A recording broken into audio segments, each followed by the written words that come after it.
The following is a presentation of the ForceCenter podcast feed.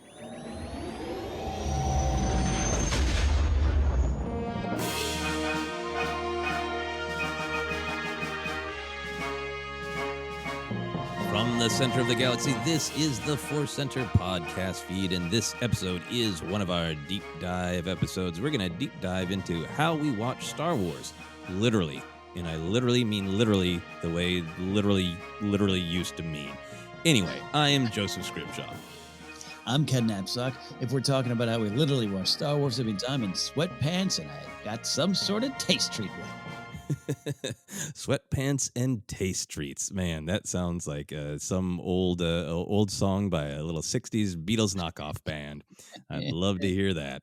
But we're going to have a ton of fun diving into just discussing from going from our youth to seeing Star Wars in the theaters to now the fact that it can be streaming on our phones to all those different experiences and how much it affects and changes how we feel about the actual story of Star Wars based on the experience of how we go about seeing it. But before we get to that, we're going to go to a few offers. First up from Audible. We always want to let you know that today's podcast is brought to you by Audible. Get a free audiobook download and 30-day free trial at audibletrial.com/ForceCenter.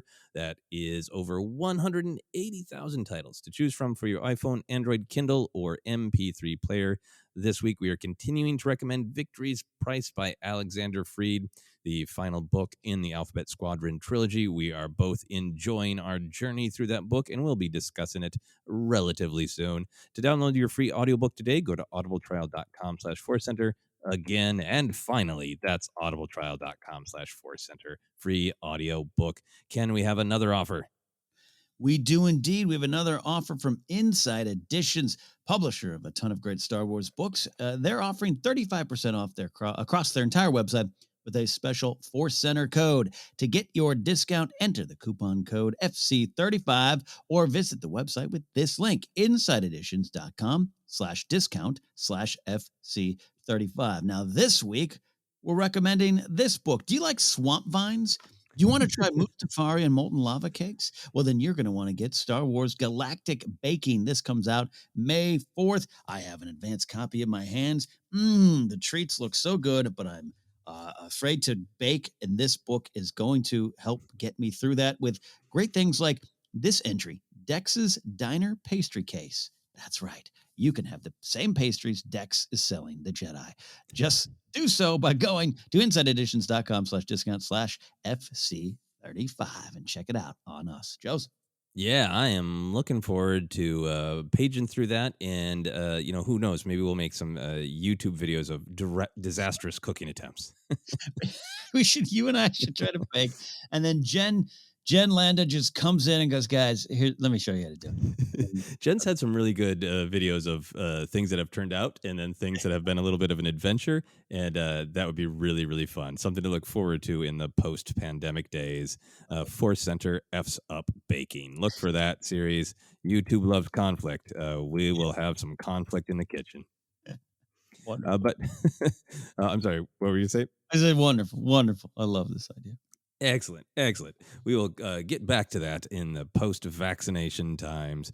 But for now, we're going to talk about a return to the theaters, right? It is coming in the not-so-distant future that people are going to be able to safely gather in movie theaters again. And that got me thinking about the history of how we literally watch Star Wars, from theaters to VHS tapes to streaming on phones and in airports, as I know you have done, Ken, and how all that changes our experience.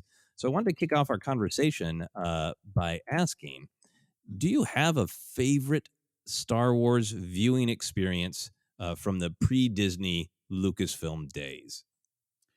Yes. So the Return of the Jedi, seen it for the first time, but the details are so fuzzy.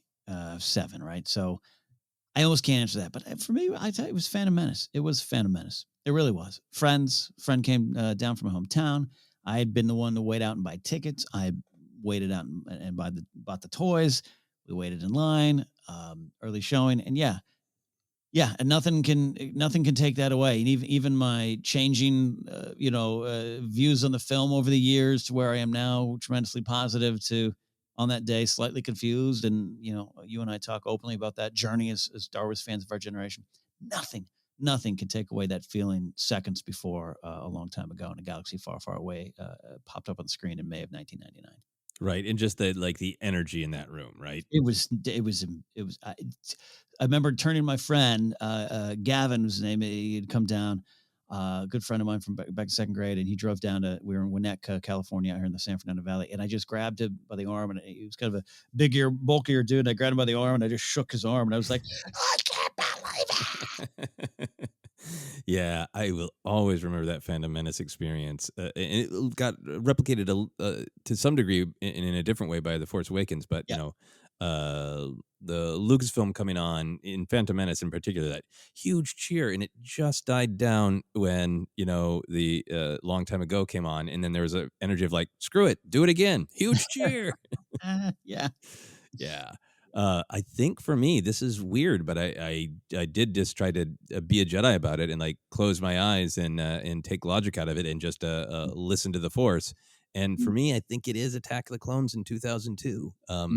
That Phantom Menace experience was everything. Got some great memories of the original trilogy as a kid. But Phantom Menace, the Phantom Menace was great and so many memories and all that. But for my general age group at the time, there was a lot of pushback on Phantom Menace. And then the Attack of the Clones wasn't as big of a group. It was just a handful of friends. It was my girlfriend at the time who wasn't a big Star Wars fan, but it was very supportive of my love of Star Wars. And in particular, my friend Doug Shaw, who is big. He's a hardcore Star Wars fan as well. And he was a big part. He's the one who organized the Phantom Menace line that I got to see Phantom Menace in. So this is kind of continuing the tradition. But the main thing I remember is just, as much as I recognized, criticisms that I still have to this day of Attack of the Clones, it was so Star Wars with just all of the lore and all the Boba Fett and Obi-Wan Kenobi fighting Jango Fett and, finally on screen, a water planet and there's so much about it that I was just kind of head over heels with the Star Wars-ness of it. And the thing that really puts it over the top for me is, they did not let it slip that Yoda was going to have the lightsaber. It was in the air that it was possible. And as that moment built, as Dooku was saying, this it can't be decided by our knowledge of their Force, but our skills. And, Yoda gets that look. He'll never forget. My friend Doug just started pounding his thigh right next to me and just screaming, because this is decades of playground coming true of like, do you think Yoda has a lightsaber hidden somewhere on Dagobah? Do you think Yoda would ever have a lightsaber? Nah, no tipping of that in Phantom Menace.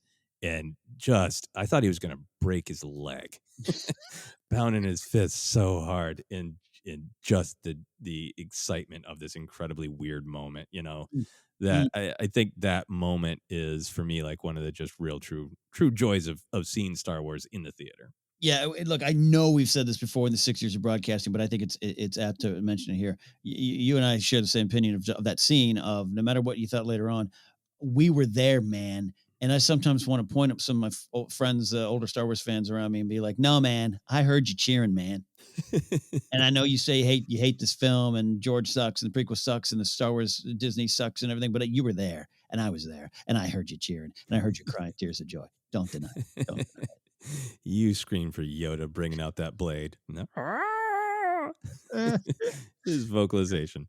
Yeah, so that was a big one for me. We're going to talk in this first half of the podcast about some of those early experiences for us and going into young adulthood, all the stuff before the Disney Lucasfilm sale. And then in the second half, we'll talk about some of the more modern stuff and some of the changes. So I wanted to start there with favorite pre-Disney Lucasfilm experiences.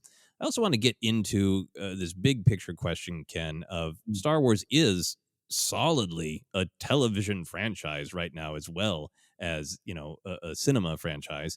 But how much of Star Wars is a cinematic experience to you? When you think of Star Wars, how much of it is like it belongs in a movie theater? There's something about it that makes it absolutely cinematic. How do you feel about all that? I understand that sentiment, and at times have, and perhaps will again express that sentiment. Look, thankfully, Uncle Bob hasn't stood on a stage and said we're done with Star Wars in the movies and we're concentrating on just Disney Plus. Even though that's what they're doing right now, we know Patty Jenkins, Taika Waititi, other movies, other trilogies, rumored and facts, whatever it is. That day will come again, and that's pandemic aside or any current state aside. Um, but it's why I struggled a little bit more with the Mandalorian before the Mandalorian even hit. It was just wonder. It's we're gonna discuss it. So I'm not gonna hit on it too much here. But why wasn't super into the Clone Wars as much as I am now? All that's there because it is a theater experience. But I think when I break it down. Yes, it is hearing the seismic charges on the big screen. It is feeling like you're underneath an AT-AT Walker on all that stuff. Yeah, totally. But what is it? You and I are describing it. It's that communal experience. That is what sometimes might be missing from Mandalorian for me. Yeah, I usually watch it with Grace. I know you usually watch it with Sarah. But I remember, because Mark Ellis has talked about this too. It's even in his stand-up act now too. It's just like, just John Williams music just blaring all around every inch of my head is Star Wars to me. And here's Mandalorian, and I love it. I enjoy it, but it pops up on the screen, and it's like doom doom doom doom, and I feel like I'm having a Friday night by myself on the couch. And he says, so I know, therefore I don't love it as much. So I like that too. But Ellis and I watched episode 2 of season 1 with our friend Christian Ruvacaba in a hotel room in 2019.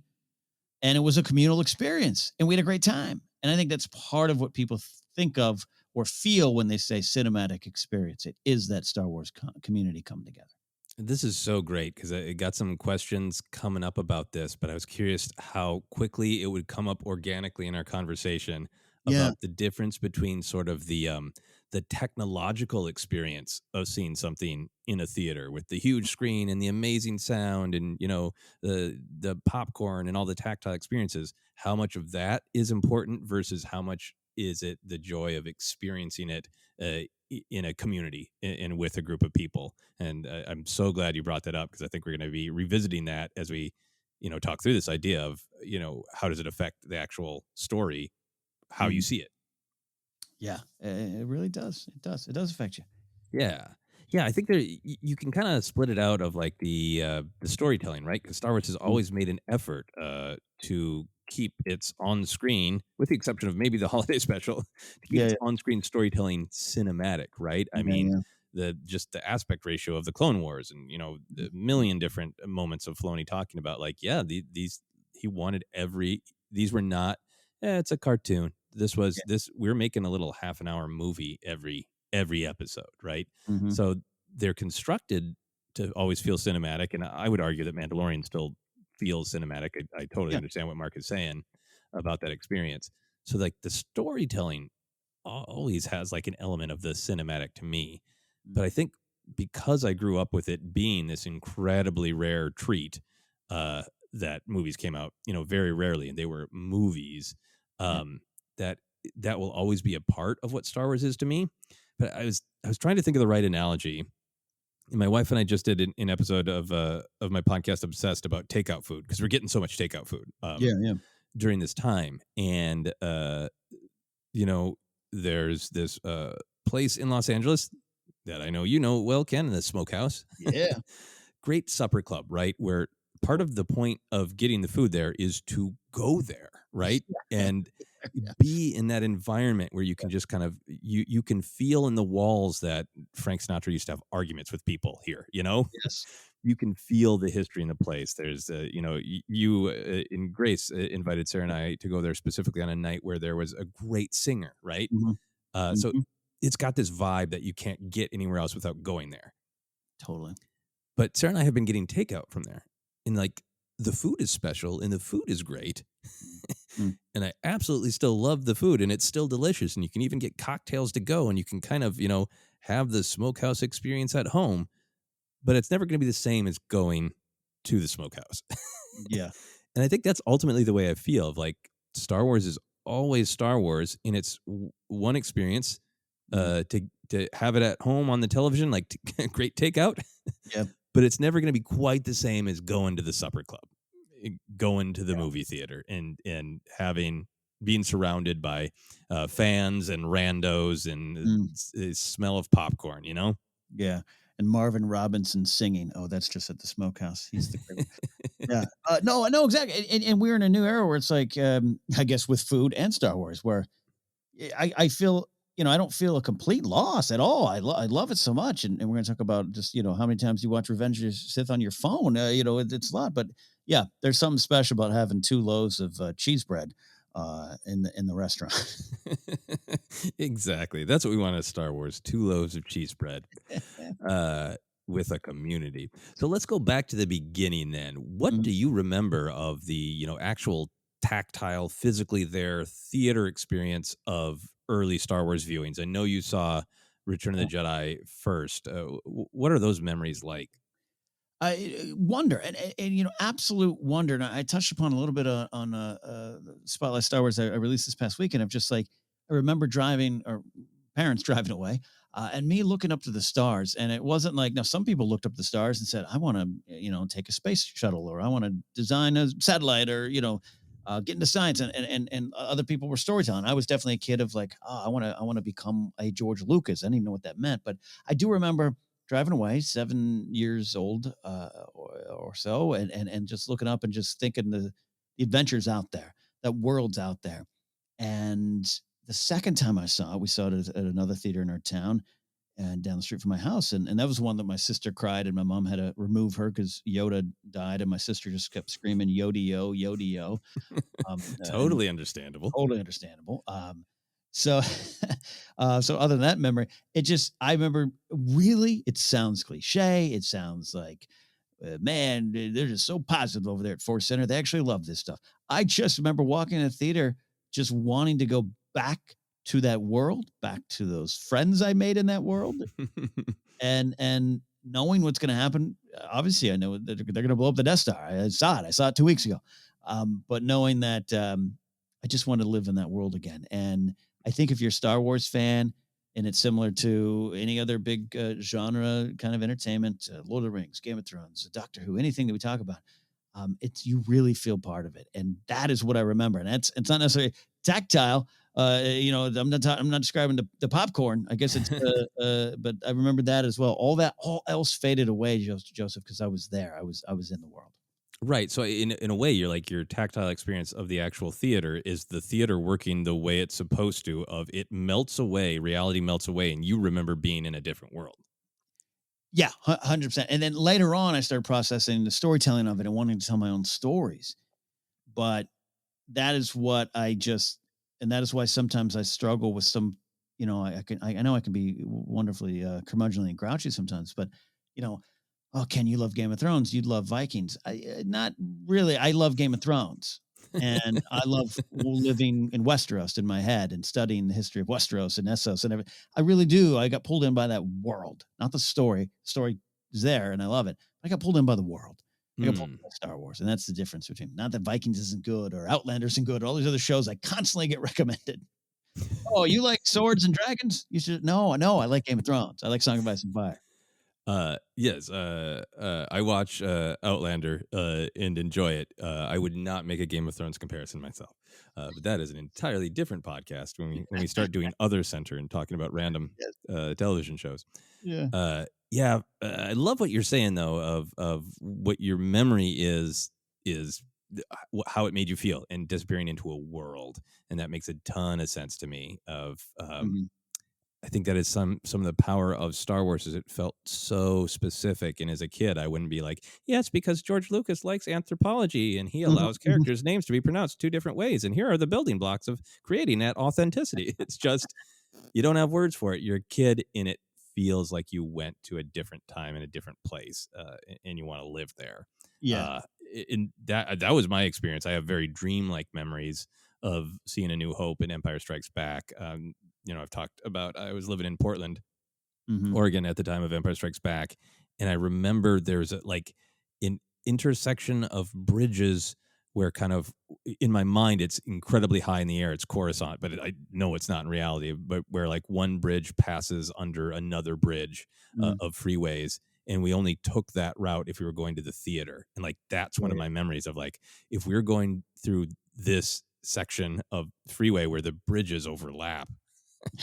We are going to magic plays, so I have those kind of dreamlike memories Yeah. of Empire Strikes Back. But then, because I was getting a little bit older, I have really concrete memories of Return of the Jedi. I remember the buildup of being extremely concerned that a tall person would sit in front of me because, Oh, yeah. the seats weren't as raked back then.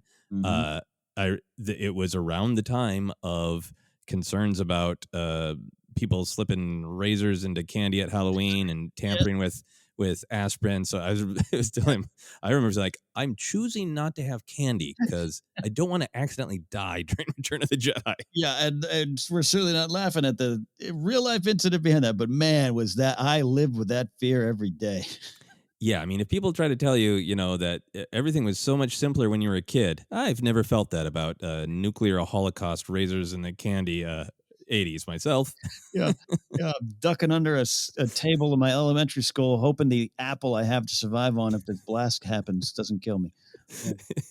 Exactly. So, I had some anxieties going into Return of the Jedi, but we had got though, it's funny to think of just how different a spoiler day it was. We had like pre-ordered the storybook, and I think we read like the first half. So like Mhm. we knew some stuff that was coming. My brother and I remember really viscerally sitting in this, relatively small theater. At this point, I was living in St. Cloud, Minnesota. Mhm. Um, Luckily, no tall people sat in front of me, and discussing, which of the parts that we knew were coming up were we most excited to see how that would possibly look on the screen. Yeah. And, it was like, how will that possibly look when Luke Skywalker gets his lightsaber and Boba Fett blasts off?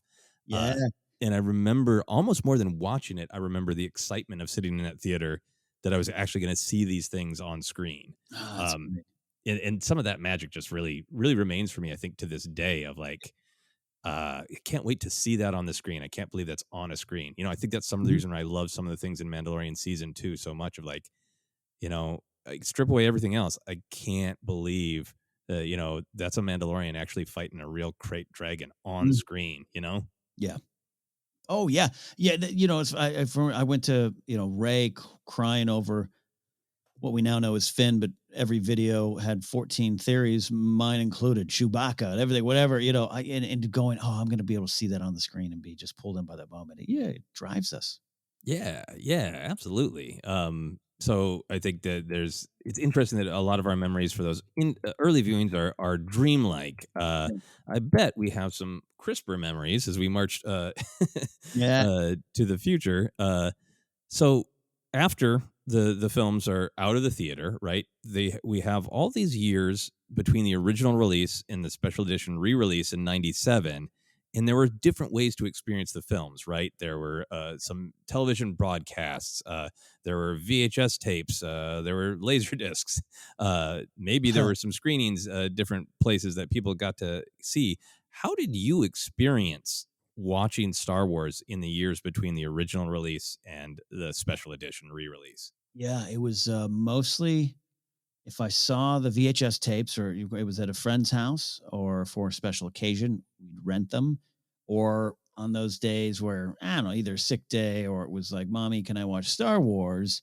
We'd go to Movies to Go, our rental place nearby, and get the VHS tapes. And, I think they had 3 or 4 copies of each movie at the store, but there's a chance you show up there and all were checked out. And wow, I had to double down to, something else. And, Journey Natty Gannigan or something like that, which is a good movie. Um, so yeah, and that was that. But the only copy we had, I know we've referenced it before, but was like a New Hope tape from TV. So I put that in all the time, and that's why I still remember where the commercial breaks are. But that was it. We didn't own it. We didn't own copies. It wasn't until I was in high school and working a little part-time job, but I bought my own VHS copies coming in out of high school into college, actually. So we're talking early, I graduated high school in 94. So about 92, 93 was the first time I owned my own copies. Wow, we were on a similar trajectory then. Yeah. I remember it being a super big deal when Star Wars, when A New Hope in particular was on television for very hyped up, very special, and it was like 47 hours long with commercials, right? Because Yep. they knew like we can pack this thing with commercials. Yep. what a weird experience that is now. Yeah. One of the libraries we went to in Minneapolis, I think, had like or one of the suburbs of Minneapolis, Brooklyn Center, I believe. I think it was that you must have been able to like sign up to put on headphones and watch something quietly in the library. But like every time we went to the library, I didn't get to do that, but some different section of A New Hope was playing. And like Yes. I knew the story from storybooks and trading cards, but I didn't see it on the screen. We did not have a VCR until shockingly later. My parents are Right. very slow Right. to adapt to new technology. So I remember I liked that library because it had like an open space on the second floor, and I would always imagine that was the hole in the Death Star Yeah. by Yes. where the Falcon parked. And in particular, I have memories of catching the Obi-Wan Vader fight and going, "Oh yeah, that's what it actually looks like, Mhm. not just a frozen image. That's what it looks like when they move." Yeah. Yeah. um, so I only had it in kind of bits and pieces, and then it wasn't until I was in high school as well that I got the VHS, and I didn't know, I didn't have any real cinephile friends. I didn't know the difference between widescreen and pan and Right. scan. It was just Star Wars at home, and then that's what I just watched the hell out of Mm. is that those pan and scan VHS, and I did not realize what I was missing until much older. In Yeah. particular, the character that we now know is called Cannon House, being smashed by the asteroid. You know, Yeah. so many friends thought that was new in the special edition because we'd watched it on pan and scan VHS. That's awesome. Yeah. Yeah. That's awesome. So Mm. you Mm. touched on this a little bit, but I was really curious what the sort of social experience was. When you were able to rent it, and you didn't have to settle for a lesser film Yeah. or a different film, Diff- was that like an event? Did you watch it with family? Did you have friends over? Did your siblings watch, or was that like just you alone on like a Wednesday afternoon disappearing into yeah, Star Wars? like most of my childhood, me alone. Yeah, that was it. I still, I mean, I'm still kind of watch things alone. Grace still wonders if I like her because I'm like, no, I'll just watch something on my couch over here. Yeah, I'm just a quiet, solitary kid. Always have been. And so that was it. It was Ken's got his tapes and going in. Now, I had there was slumber party where I first saw the trailer for Return of the Jedi and that kind of communal experience. The first viewing of Empire was at a friend's house and it was like event on Friday. Ken, you're finally seeing Empire Strikes Back. So there's a lot of those things, but Star Wars, which also lends to this idea we keep talking about here a lot of all of us. It doesn't matter when you grow up, you might feel you're the only one that likes this, and then you're connected, and your unique Star Wars journey is a shared one. But yeah, back then I thought this was I knew it was big. I knew people liked it, but I thought it was me. It's what Ken liked. I had friends who liked it too, but then it wasn't until like high school you start getting around more kids beyond just your school, your elementary school, your junior high, is when the shared references and you start kind of like, oh yeah, you like Star Wars too, and we can talk about it in a deeper way or a more fun way, and the kind of weird thing like that. But yeah, it was me alone staring at the screen, going, "This is my world." Yeah. And that's so fascinating because I think it just, that means it's both a social thing and internalized as uh, you know, I privately have my relationship with this and I get to disappear into this world. Uh, Hmm. and I think I had a similar thing to it when we first got the VHS, and I think it was a family event that we'll sit down and watch them. And my brother and I would watch them together, but I would watch them by myself a lot because I just kept wanting to go back to that world. And I remember very clearly in high school, a friend had a birthday party and knew that I had the VHS and was like, "Hey, will you bring those?" And yeah, it was. We talk about the playground a lot, and like when the movies were actually out and in the kind of mid '80s, 84, 85. Yeah, people had the figures and people kind of talked about it, but then other things became popular, and it seemed like it was this thing that was going to be in the past, right? And I Yeah. remember that particular slumber party being like, oh wow, everybody my age still likes this. Not everybody, but so many people. And like that's the one I've mentioned a couple times where we were just watching Empire and the first transport is away. We all did and had with the fist up and had that realization of like, we all know that film that well, you know? Mm. That's not Yeah. happening with other films, you know? No, yeah, right. Yeah, I mean, there's things along the way, but yeah, nothing quite like that for me with other friends. Like the Yeah. depth of experiencing it and knowing it. Yeah, Yeah, so it's a great moment for me in that period where it's like, okay, this is kind of a private world that I disappear into, but also other people do too, which yeah, means it can be a social thing, a community thing, and that was really cool. mm, Uh, yeah. so, so in that era, it doesn't sound like you had, the cool aunt or uncle who's a cinephile that can tell you all about aspect ratio and bring over the laser disc Mhm. and slap your hand if you reach that pan and scan VHS.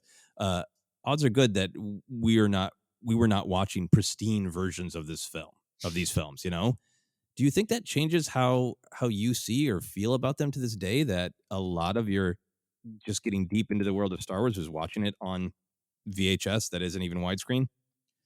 Yeah, well, it's funny that Star Wars VHS copies was when I really first understood what that meant. Right, gold or silver, which version are you going to buy? And I had to understand why my dad probably got it, even though he's not a cinephile, but he's a techie and engineer type. But I was with my mom. I don't want to see the black bars on the screen. I'm missing things.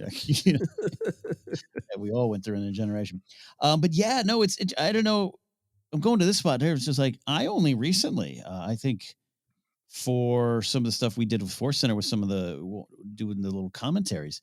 I had the original DVDs of Phantom Menace. I had never really seen the redone Yoda. Mm. Like it was puppet Yoda for 20 years for me. Phantom Menace. And I knew in the back of my head that they did it. I just didn't care. What do I need? I don't need, and I'm someone who loves to clearly collect things and hoard, but I have no problem buying, I can't tell you how many different versions I have of Return of the King on DVD and Blu-ray and whatnot. But I didn't care. And I wonder, this is a great question, Joseph, because I didn't care that I had the New Hope TV copy. It was Right? Star Wars. So it might be, yeah. Yeah, I think it means for me ultimately that I do, even though as much as like if I tried to watch a VHS pan and scan version now, I would be like, no, Sure. I Right, can't right. possibly do this.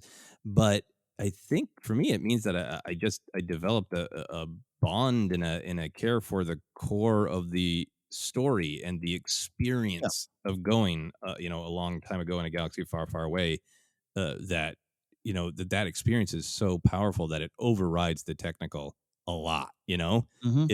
If Star Wars can survive, not everybody but plenty of people watching it uh on pan and scan VHS, and that be their first experience, then the sort of core of this story in this world is strong enough that it can survive anything. Yeah. If Star Wars can survive the beat up VHS TV copy, it's got something to it. Can survive absolutely anything. And I'm not an expert on formats, and I Yeah. do care more now, but I think it is like, yeah, I want to see, I just want to go to the world more than I want it to be the specific pristine experience. Look, I was very shocked that I figured out when Favreau switched the perspective in that episode of Mando. Oh yeah. More often than not, I'd be like, "What happened?" It was so effective. It worked so well. Yeah. What was your experience then of seeing them again for the first time in the theater in 1997? So this is a great spot. Coming out of college, I only did 2 years of college. Started my radio job, and that might have been a mistake, but the radio wasn't. And so I had friends at the radio station, friends from high school who were still in the area. And I've always said it, but when that announcement came out, it blew our minds. Like, we had heard rumors of new Star Wars movies, and so it was a crazy fun time to be a Star Wars fan. And I raced out to the theater that I end up working at the theater. Most of my friends work at the theater, but I waited in line and I bought two showings. It was like 10 a.m., 10:30, and like noon or whatever it was. The first two showings of the first day. And I didn't have a lot of money at the time. I don't know if I had a credit card. I think I emptied everything I had, and I bought like 9 tickets per showing, and was gonna just either sell them, but I think I just gave them to friends of mine. And look, my friend circle was smaller, but I couldn't find people to go with me. Uh, Weird. I had like 3 extra tickets every time, and I couldn't. sell them back. I wasn't going to. I'm someone who buys one extra ticket, usually at a baseball game, so I can have a seat between me and the fan. All right, I have a thing. But it was fun. But what was interesting, I'll never forget this. I'm being honest, like it was great. We're seeing all the and oh my gosh, more footage with Biggs and this, and then that ends, and then everyone who was with me was kind of like, wait, are we going to do this again? And I was like, yeah, we're going to watch the next showing. And even my excitement trailed off. Yeah. And we all kind of sat there. If we had cell phones, we didn't. It was 97. We didn't have cell phones. If we had cell phones, all of them would have been out. And we forced ourselves through a second viewing of New Hope. And I use that term on, like, we all were like, well, Ken bought them. I guess we got to stay here. Why do you think that was? Do you think that the thrill of seeing it on the big screen wasn't as thrilling as you had expected? It wasn't as different of an experience as seeing it at home? I don't know if it wasn't a kind of letdown. The Jabba scene was, we had thoughts on that. I wanted to see it again. And there's part of me, and if I had been around, I don't know if I've been around you, if I'd known you in 97, this was somewhere in Minnesota, I think it would have been like, yeah, let's charge ahead. If it had been with Mark Ellis, I love Star Wars. Let's watch Star Wars. But everyone around me was like, well, that was fun. And I was like, yeah, one more time. Right. And again, which speaks to the communal experience and maybe those in your community. Yeah.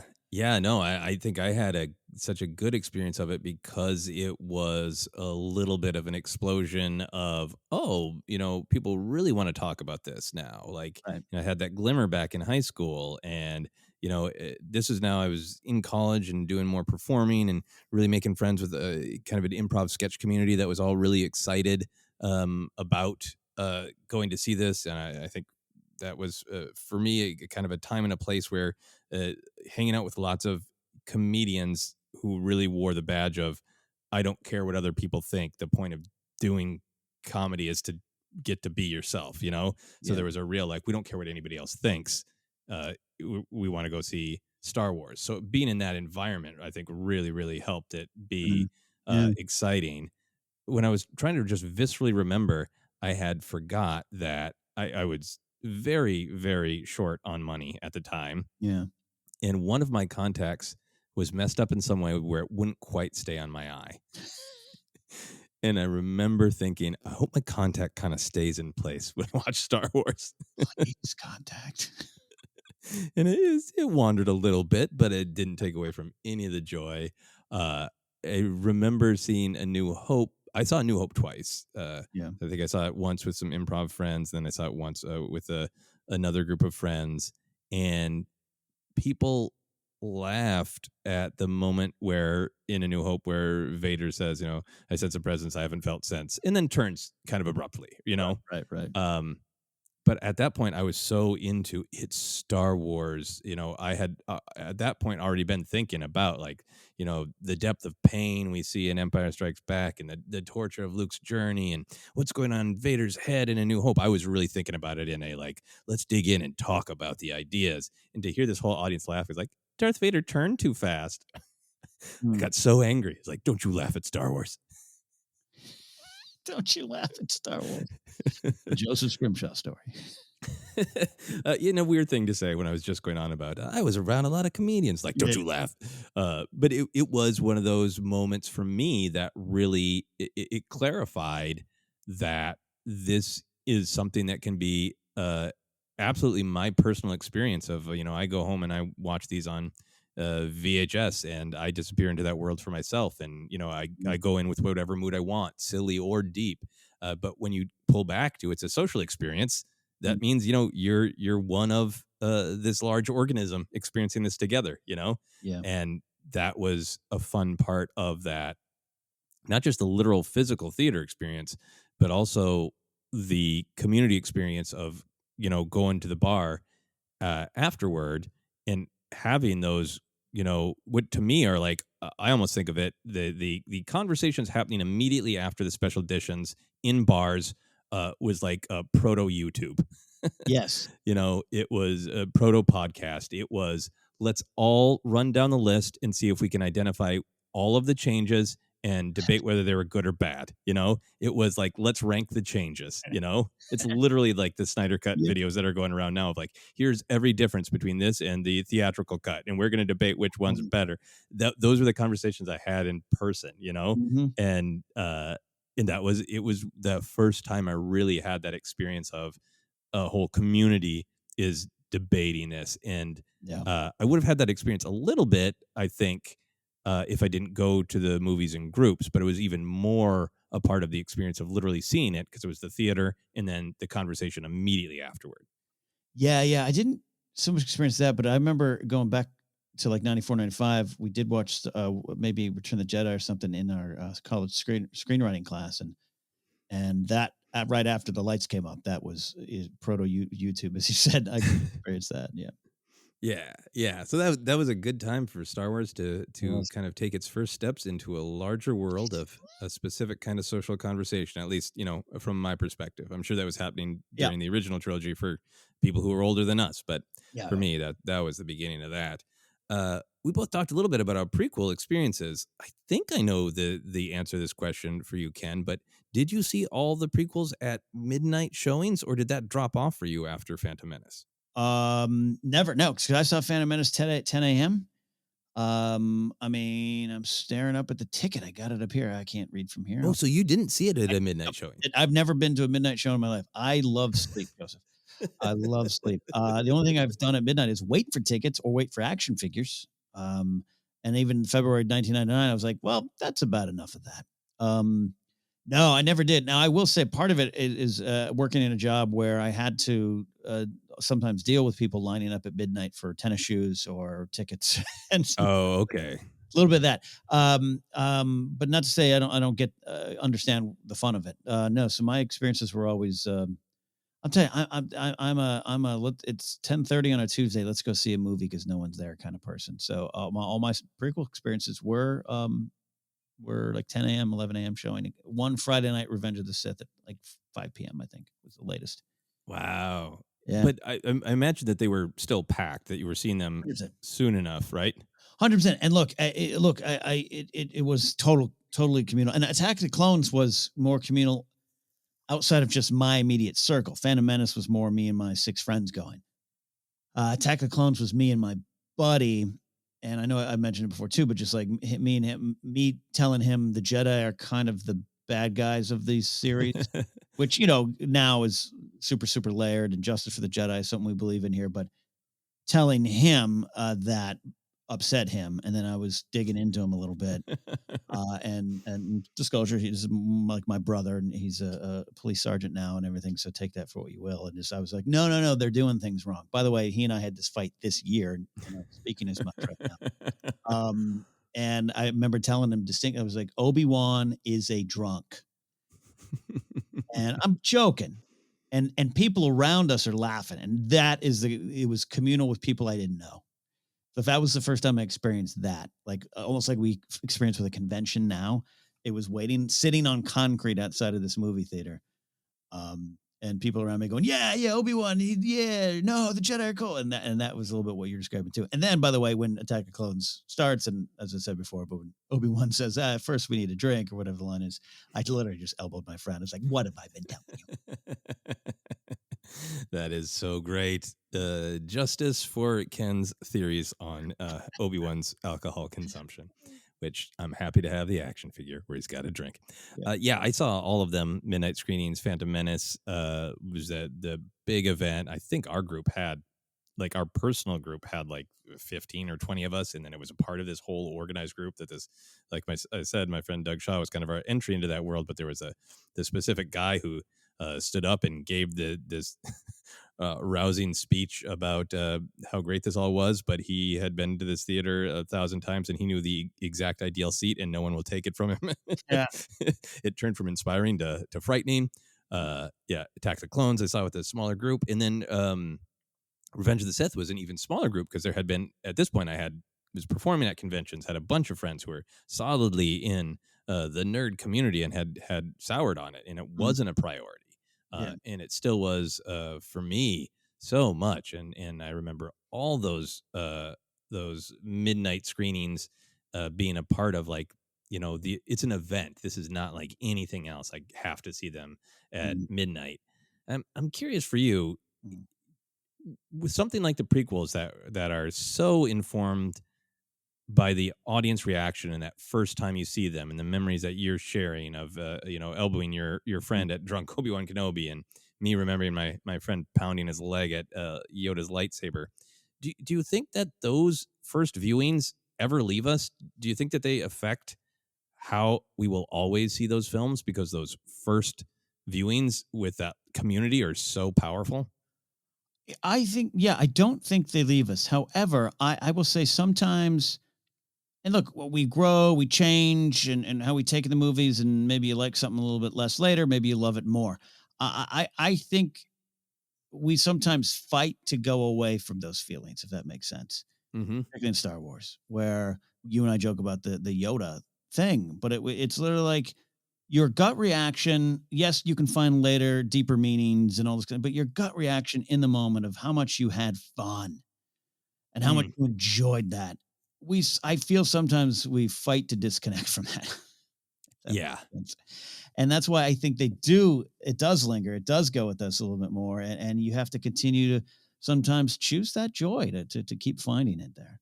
Yeah, yeah, I will always remember the change in trajectory, right? Of the Phantom Menace was just this huge explosion. Then immediately there was the questioning of it, like walking out of the theater, there was the questioning of it. Hmm. Um, and then Attack of the Clones was a little bit more muted, but people were still excited because the clones and Yoda, and even if you didn't like it, there was a lot to joke about and talk about.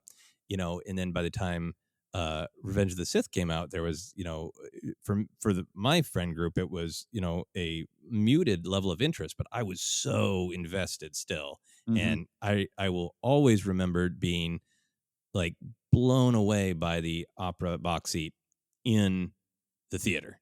Yes. And having that memory, I think, will always affect how I watch the films. Of that memory of joy, as you're saying, Hmm. from that first viewing, will always be with me.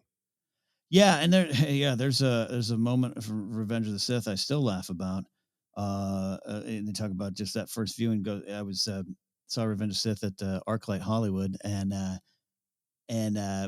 was yeah, casually trying to date more this one girl, and at the time I was yeah, I'd say I'm more conservative. I was more conservative leaning back then. She was not. And so when Anakin yells out, "If you're not with me, you're my enemy," and she yells out in the crowded theater, "Ha! Lucas hates Bush." Um, I'll never forget that. It was a fun. It was a great. And I just and I was one of the first times in my life I looked at the screen. I was like, "Hey, wait, you're. Oh man, you're right." Yes, yes, definitely for people who Yeah. weren't of the right age or of the right time. That was, to me, crystal clear that yes, Anakin Skywalker just paraphrased George W. Bush. Yeah. Um, and I remember that viscerally because Mhm. even though I was generally around people who were not super excited about George W. Bush, I was also around a lot of people who were very opinionated that at the time that pop culture shouldn't reference modern things. It takes you out of the world. Right. And Right. and so I remember that of being like I remember just being blown away in general because I thought like, wow, Revenge of the Sith was a lot of what people wanted from Phantom Menace. Mm-hmm. So many battles, so much lightsaber fighting. The opera scene was like, wow, this is, everybody, so many people criticized in my friends group, Hayden Christensen, like, this is amazing. And this is Ian McDermott getting to go to town. This is an amazing dialogue scene. So as I was watching it, I was like, starting like, almost like racking up these like in the pro column of like, maybe people will love this one. And then Oh yeah. and Yeah. then we get to the like, ooh, a lot of people aren't going to like the if you're with me or against me. And then we got toward the end of the Vader scream and like the Frankenstein walk and the no, and I was like, oh man, yeah, here we go again. Here we go again. Here we go again. People are not going to like that one. Yep. So I mean, that's also a part of my viewing of Mhm. remembering like a Revenge of the Sith, of sitting there being both utterly into it as my own individual experience, but also having that brain of like, Mm. what is the conversation around this going to be? Yeah. Oh, and that we'll talk about that in the modern era too. Oh boy, yes we will. Speaking of which, we'll keep rolling so we can get to the modern area. So modern era. So finally, the DVDs finally start coming out. We've had Star Wars at home for a long time, but now we have it in much better quality. A ton of special features. How did that change your viewing of Star Wars to have it in better quality and to have all those special features? The special features are amazing, and I think a lot of people listening are probably special features folks, and we're and you know who you are. And even though I don't really say I'm a big movie fan now, I don't watch a lot of movies now and everything, but man, the movies I love, I just take in as much as I can about the process, the stories, the people, the stories behind the creation, all those kind of things I love, and getting the prequel stuff in my hands. Because again, to almost beat it to beat a dead shack too many times. Um, these are not super popular movies for a lot of our friends, right? And I was in that vein, doing that too a little bit. But I always talk about secretly, no one's watching me. I'll put in Revenge of the Sith, right? I'm at home alone. No one knows I'm watching this movie. I'll tell people I watch Return of the Jedi, but I'm going to watch Revenge of the Sith tonight. And that grew until I met, quite frankly, you come on Jedi Alliance. And I'm like, man, that dude came on our show and just really opened up some thoughts for me about these movies and made me feel more confident about loving these movies. But it was the special features that it felt like Star Wars. It felt like, oh wow, they did use a lot of practical stuff in Phantom Menace. So me yelling about some of the green screen stuff is, not as important as I thought, or the care that they went into it. That the beginnings, the documentary the Phantom Menace one, which I watched that like 3 weeks ago. I put it up on I think my phone. I was watching it while I was working out. I've seen that 50 times, but It's so great. it's so great, but also here I am going, Phantom Menace is stupid. Jar Jar Binks is stupid. I hate that movie. But man, watching George make that movie is inspiring. And so it was a weird. It pulled me in, and I still it changed. So to your super question, your top of the line question here, it changed my experience because it made me just appreciate everything around these movies, and it just took a while for me to appreciate the movies again. Yeah, that's it's so great that you talk about that path to appreciating them. And Mhm. I definitely had criticism. I did sketches where I made the jokes. I kind of agreed with everybody's criticisms, Yeah, but I didn't agree with everybody's criticisms adding up to, and I don't like them and I won't watch them. Because even when I agreed with the criticisms, I yeah, kept watching them. And in particular, we've talked about, I got that VHS of Phantom Menace that came in the big deluxe one that came with the book and a little bit of film. yeah. Um, Watched that, got the DVD the second it came out, and I watched that DVD of Phantom Menace again and again. I got home at whatever it was, like 3 a.m. from the Attack of the Clone screening, and I didn't want to leave that world. So I watched all of Phantom Menace with the frozen pizza from like 3 a.m. to 5 a.m. in the morning as a night owl back then, practically nocturnal. Yeah. But spending so much time with the just rewatching them, even though, like, yeah, no, okay, that part bugs me, but I love this part, was a huge part of what really opened me up to these movies, and partially went back from that, like, yay, Star Wars is everywhere, it's a big part of our society again, but a lot of my friends don't like this, and it's also this private experience Yeah. where I just watch it again and again on a DVD. And Yeah. absolutely same thing with Attack of the Clones, because I like that one even more.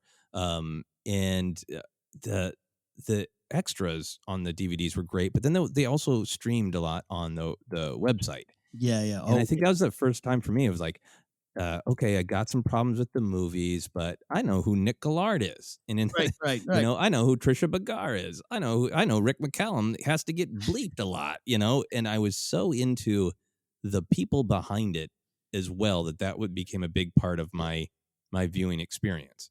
Yeah, yeah. I get it's that power behind the scenes stuff with Star Wars and a lot of things, but it's never quite for me. It's never quite like Star Wars. Even if I watch, I love the Lord of the Rings behind the scenes stuff, all the stuff. But it's like it's McCallum chomping gum and dropping f bombs is just as part of Star Wars as anything else.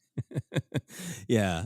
Oh, there was an Easter egg also on the Phantom Menace DVD that Mm, gave me endless joy. That I don't remember how you get there, but it was a scene of Frank Oz, puppeteering Yoda back hmm when he was a puppet, Yeah. and Yoda just blanking on his line, but Frank Oz stays in character. Uh, and and I was doing a ton of acting at that time, so my friends and I had lots of jokes for when you forget your line, and there's a fun kind of game of when is the other person gonna forget their line, and to see Yoda do it and like uh George. It's just hilarious. So I think for me that it's really clear going through all this that Star Wars is a big cinematic experience, but a ton of it has been built privately in my home as well. Yeah. Yeah. Absolutely. Last question for this half of the podcast. When you started watching Clone Wars, because I did not Yeah. immediately watch it on television, did it feel smaller or less significant because it was on the small screen and Star Wars was movies to you? I will 100% say yes. Yes, even though I've talked about almost kind of immediately liking it and the some of the action and some of the pew pew pew, I was like, no, this is Star Wars. Okay, it's great, but it just was not appointment television for me in an era where you had to, set your DVR to record it or watch it live. Right? Oh, the old days of just 10 years ago. So it felt smaller, and therefore I viewed it as smaller. And just my interest in it was, yeah, that's great. I love Star Wars. Oh, yeah, I'll watch a couple episodes and I'll get to it. Yeah. Yeah. I might have struggled with that if I were able to watch it as it was being broadcast. But by the Mhm. time I did watch it on Netflix, on the largest television I had in life up to that point, and still, it's not huge. It is what I would call a modern television. But I Mhm. had teeny tiny televisions because I was not ever a tech-centered guy. Um, so by the time I watched it felt larger than life, which I was glad for. Yeah. Um, we're going to take a quick break on that note and get into Star Wars becoming larger than life again as it exploded back onto our screens with Disney Lucasfilm. We will be right back.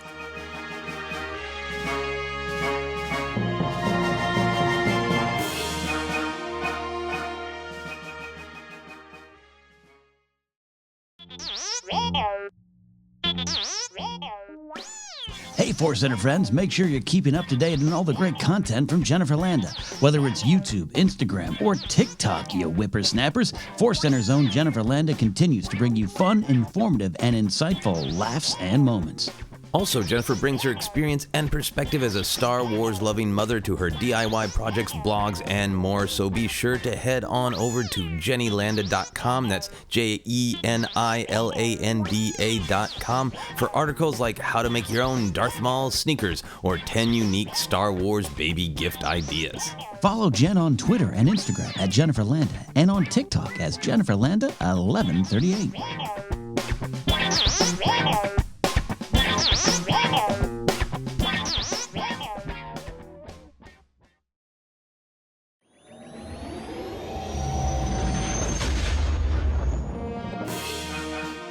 All right, so we're going to get into the modern era of Star Wars. Going to kick off with the big question, a difficult question. Ken, do you have a favorite movie theater experience in our modern Disney Lucasfilm era? Ooh, yeah. Gosh, this is interesting. So going back to Force Awakens, obviously it's for me first, and then I think you, Joseph, as well. It started to change, not only adults and different perspective, but I was now in this weird business of covering things. You were in it as well. Mm-hmm.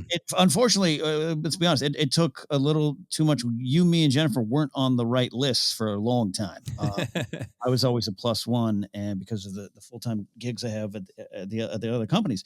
So this is by Force Awakens. I'm seeing it at screenings. I was fortunate enough to go to the Last Jedi and Solo premieres, and Rise. Back in just a screening, I say, was at the wonderful El Capitan. So that has always been it changes it a little bit, but then I think it's just a different experience and it's a fun experience. So I'm going to take the one, hey, getting to see Lawrence Kasdan load up on a second plate of tri-tip is its own kind of special thing. All right? I'm going to not factor that in because just not everyone gets to experience that, and I've been very fortunate. I was very fortunate. Christian Harloff's daughter couldn't stay up that late on a school night, and that's how I got to experience that. But seeing even at the press screening at El Capitan for Rise of Skywalker, you and I sat, I think you were right behind me, right, with Sarah Yeah. and Grace in front of you, and here I am. I remember one point I'm kind of sobbing, and I remember you tapped me on the shoulder a little bit, you patted me on the shoulder, and so that experience. But then it's mixed in with a little bit of bad memories of walking out and having people immediately come up to try to debate me on how they didn't like it, and I'm literally telling them, I'm crying right now. Can I go? I clearly experience this differently than you. Can I just go to the bathroom and freshen up a little bit, and then we can have a debate about what you thought Finn should or should not have said. So I separate all that, but it all boils down to the same thing, and I'll end my little monologue here. Anticipating a new story, getting exciting, and now because it was not in a theater, the premiere crowds, it was a little different. There's excitement, but being in a press screening, there's this, especially if it's on the lot and it's not at El Capitan, it's in a Disney screening room. There's a little bit more of like, you need to be reserved. Conan O'Brien's 15 rows behind you. Don't interrupt his experience. He's probably cheering. And you're part of the press, which not everyone there is part of the press, by the way. And so because of that, Joseph, it had me focus a little bit to where every time, a long time ago, a galaxy far, far away came up, I wanted everyone to almost leave me alone and not have a communal experience, because I wanted to go find my Qui-Gon center and be present for what I was about to see. And Right. it was a different kind of experience, and each one was rewarding in its own way. And like when you saw that Force Awakens press screening, that was like, we're talking like a 10 a.m. There are a ton of these press screenings, and this is just another. Did you feel like, was there an explosion at, Han's entrance? Was the audience engaged? Politely, warmly, little Okay. bit of this. Yay. We are applauding Harrison Ford's IMDb credit. We're not losing our Yeah. minds because that's childhood hero Han Solo back on screen. Yeah, and there's fans, obviously, in the business, right? A lot of people get into the business because of love of Star Wars movies or Marvel, anything, or whatever, Spielberg stuff. So it's there. But I'll tell you what, driving to Force Awakens, I was a +1 that day as well. And you have to drive the lot, and it's kind of confusing. I'm not on lots all the time. Grace goes on lots every, day for auditions or shoots or whatever. And I just, they're big, they're unwieldy kind of, city centers behind brick walls. And I was a little tense because I get a little bit of anxiety of where am I going to park and how do I do it? And then I got to sign in, and oh my God, I hope it goes well. But at one point, Joseph, I'm driving up Riverside Drive here in Burbank, and I'm screaming into my steering wheel, I'm seeing new Star Wars. Just let it rip. And I'm glad I did, because I couldn't do that in the viewing. In the actual screening. Yeah. Yeah. Yeah. That's so interesting in so many different ways that seeing it changes the experience. Do you think it changed? I know you said you kind of felt like you were watching it with your almost scholar hat on, right? Of like, you're there as press, nobody's screaming. You're going to need to give your take on this. Yeah. So obviously it affected you, but was there a part of you that was like, hey, come on, everybody scream? Yeah, no. So the Rogue One screen, I know I mentioned before too, and I think a lot of today's episode is you and me kind of putting a bunch of different takes and stories we've told before here into one little stew here we're cooking. The Rogue One screen, I was Jeremy Johns' +1. A lot of Jeremy, and great guy. He and I don't disagree with a lot of what ended up happening with the Skywalker saga and stuff, but we went and saw Rogue One, and we both just let out a yelp of joy when Gold Leader and Red Leader show back up. And no one else, and I know that there's Star Wars fans in there. I could name them by name right now. And we literally did the just us, okay. And when you get out of the screening, there's the line for the next screening. I always would try to get, and I still to this day try to get to the earliest one, because I don't want to be spoiled. I don't want anyone to. So when you come out of the theater and you collect your cell phone again, a lot of times they'll take your cell phones now or put them in bags and whatever. You got to get a magnetic bags. You got to get them in seal. You have to, you have to be respectful, and you can't blurt out, and all of them died, and Vader cut everyone up in a hallway, because the next, 300 people are waiting in line, and they'll murder you, rightfully so. So Jeremy and I had to, we slow walked back to his car and got in the car. Then literally we looked around and no one else was around, and we just screamed how much we enjoyed parts of the movie. Yeah, so it's a different experience, fun experience. But I wouldn't trade any of it. Again, it was just fun. It was fun to see it all. And the joy stuff. And it's, seeing it with you on screenings, or Jennifer for Solo, we all went and saw. But Mark Ellis is just the best. He's just like, this is why I'm here. I love this stuff. I'll give my hot takes later. I just want to be a Star Wars fan right now. And I saw Solo sitting next to him, and Rise of Skywalker sitting next to him as well. And you behind me, and Mark a couple seats over. Like that now it's almost like the communal experience is your real close friends who can speak the language still and appreciate it and have fun. Yeah. Oh, that's great. You have such a great variety of experiences. I think for me, the Force Awakens initial viewings, I saw it multiple times at multiple theaters that opening weekend. I remember being in, ArcLight in Hollywood in particular. And, right before that first viewing, just utterly packed. The place was just filled with energy. And like, I was literally covering my ears just in case anybody, yeah. and I think I think it was like, it's Thursday, and there was a 7:00 screening, and I had like a 7:01. So I wasn't even worried that people had seen it, but I'm like, at that point, press, had seen it. And I was like, so trying to get it in just the joy, I think one of the things I'll always remember is the feeling of, I'm sure many people in the theater were onto it a beat earlier. But as soon as Ray said, not that one, it's garbage. Yeah. Like I started pre-screaming yeah. because I knew that was going to be the Falcon reveal, and, just getting to explode with the whole audience. It's great to be in a place where you have permission to scream, out of joy, and I think that Force Awakens experiences were great for that. My two favorite experiences might be, because they were so weirdly different, is, saw Last Jedi at ArcLight as well. And the place was packed, but there wasn't that same Star Wars is back excitement. It was just kind of like, hey, we're all excited, but it wasn't that same just electric, insane, right? Yeah.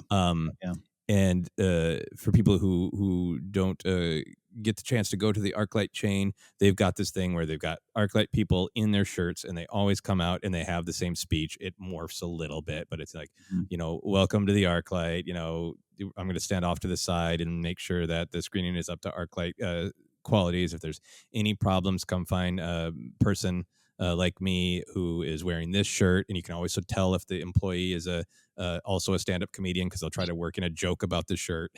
Like, if you go here, everybody knows this.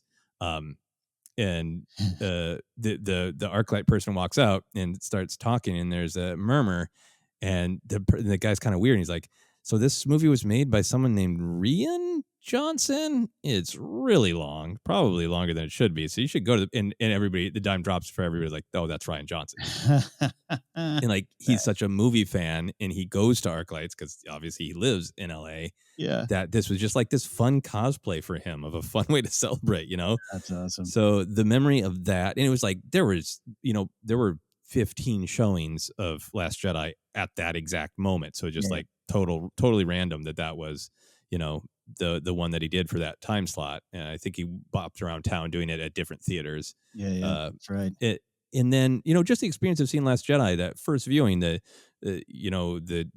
comedy tone doesn't bother me at all now, but it was a little like, oh, wow, this is, we've talked about that a lot. But then by the end, I was so blown away by the Luke stuff, loved everything about Luke and Crate and the Force projection, all that the first time. So I kind of went on this wild ride of like, yeah, that's cool. That was the director. Whoa, this movie is tonally all over. Whoa, and to just like kind of profound joy by the end of it. And, whispering with my wife over cocktails, to put all the pieces together and process it. And, really talk about just how deeply emotionally affected by the Luke stuff I was. So that was just such a wild ride of a viewing. That might be my top one for the modern era. That's great. I can't wait for the next one. I mean, I got to tell you, I'm pretty calm about Star Wars. Not, take a break. Let's get them in the theaters later, a little bit later. Hearing your tales, recounting. So I'm like, God bless it. I can't wait to be in El Capitan seeing Star Wars again. Right. Yeah. And I mean, I'll keep this short because you've mentioned as well that press screening for Rise of Skywalker that a bunch of us went to, that was like 10 a.m., which is early for me. I got up super early and finished my coffee, so trying not to have to urinate during the film. I obviously we loved the film. I think there was some good response. It wasn't hugely, vociferous, but I could tell you were affected. I was affected. We went and grabbed lunch. Yeah. A bunch of us, Mark Ellis and you and Grace and my wife Sarah, and then I had a martini, which I enjoy, especially that early in the day. And then my wife and I were both just so affected by the film, enjoyed it so much. Like we all broke up, and my wife and I had walked, because it's a little bit of a hike, but it's walking distance from our home. And we're just both like, we don't want to go home. We want to stay in this place of, being in that movie and being in the joy of that movie. And we went to Musso and Frank and sat at the bar and had another round of cocktails and whispered about the movie. And then somebody else who had helped with like the promo of the opening, but hadn't seen it, kind of heard that we were talking about it. It's like, don't spoil it, because I haven't seen it. I put up some of the scaffolding, but I didn't get to see it, which is like, that sucks. But just like this moment of like, I was like, it's thumbs up for me.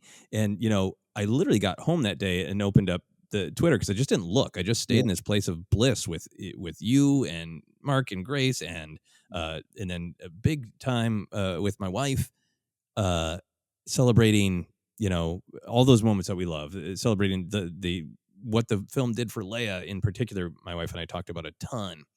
And then the second I opened up the internet, I was like, oh, okay. I'm glad I had that bubble of joy, because this one's going to be another ride,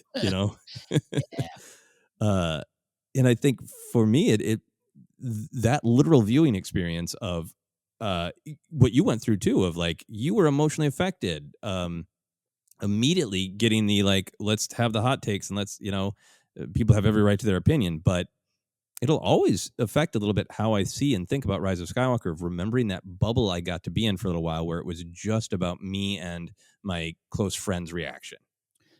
Yeah. No, before it became the great debate. Yeah, and I'm sure people listening, no matter how you experienced it, and again, we know a lot of ForceCenter listeners that necessarily love Rise of Skywalker as much as us. I totally understand that, or you have certain issues that maybe we don't, and vice versa.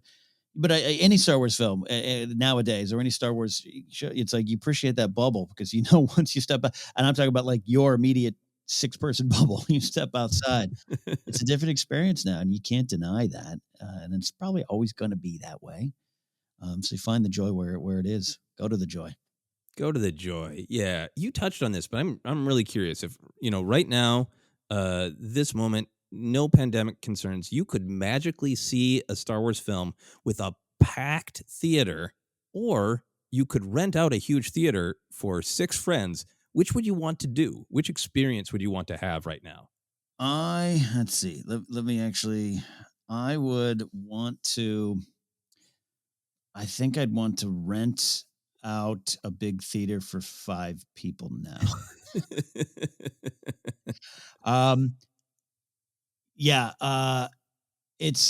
Look, so I did see, it's just a weird time, and I do get affected by it, and I have to, that's on me. It's on me. It's a personal responsibility thing. Like, I can't, but the last viewing I saw of Rise of Skywalker was with Grace, her sister, and her brother-in-law. And it was, AMC Burbank, whatever it is, it doesn't matter. And right behind us, and not a packed house, but right behind us was some younger generational kids. They have TikTok accounts. I don't. And towards the end of the movie, they just wouldn't stop. They wouldn't shut up, and they wouldn't stop talking crap about Daisy Ridley.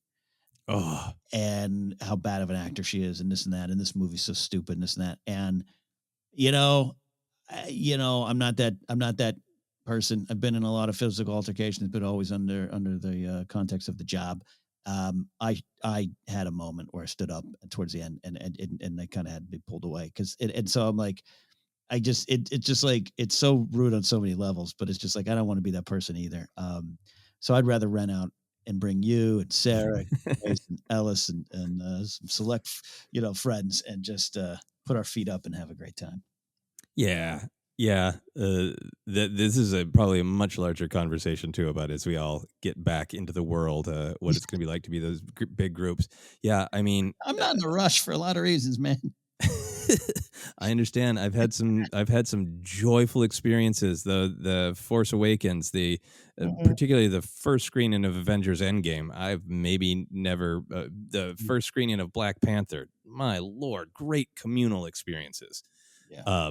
But I've had a lot of phones out, a lot of chitter chatter, a lot of audible audible hot takes in the theater. I get it. Yeah, I get it. And there's that part of me, I think that well, always fully respecting that everybody is absolutely welcome to their opinion and things can and should be debated. That is a part of the fun. There's a part of me that I just so deeply want, whether it's 500 or 5 people, I want to go on a joyride so bad with other people in the room. And I don't care if it's 5 people or 500. I just want to go on a joyride. Yeah. Yeah, it's a great Roxette song too.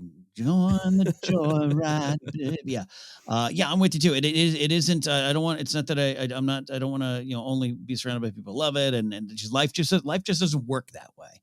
No. But with political beliefs and outlooks and this, it's impossible. But I'm at that age too where it's like I just want to. When you and I are in a business of let's break it down.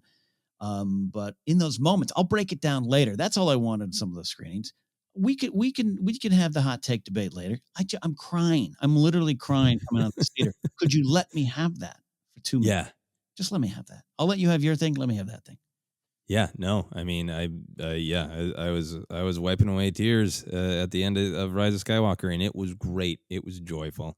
I'm realizing now that the last Star Wars film, and one of the very last films I saw in the theaters, I decided to go to Rise of Skywalker one last time because I kind of processed it in lots of different ways, and I realized this is the last time, other than re-releases, I'm going to see a Skywalker saga film in the theater. Yeah. And I went when I could see from the advanced tickets that was the last day it was playing at ArcLight Hollywood, and it was literally me and one other guy, and that guy for some reason kept getting up and coming in and out of the theater. So at different points is 2 people or 1 people watching Rise of Skywalker, and I would like to follow that up with a more robust viewing at some point. Yeah.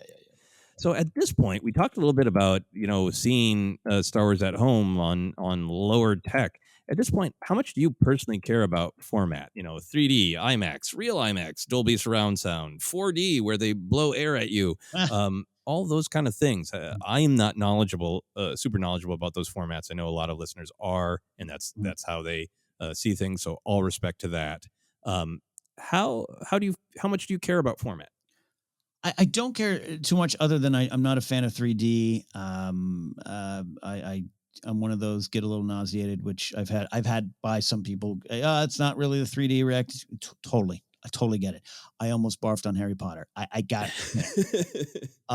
So, and I did see Force Awakens 3D. I think it's the only modern era that I've seen in 3D. And yeah, it was cool. BB-8 looked like he put his face in my face. Great. Okay. Yeah, it's just something because then I feel disconnected from the screen. So that's the only format I care about is to not get that. The other ones, yeah, I want my butt to rumble on the seat. Let's do it. That's why I'm here. Yeah, that's all I need to know.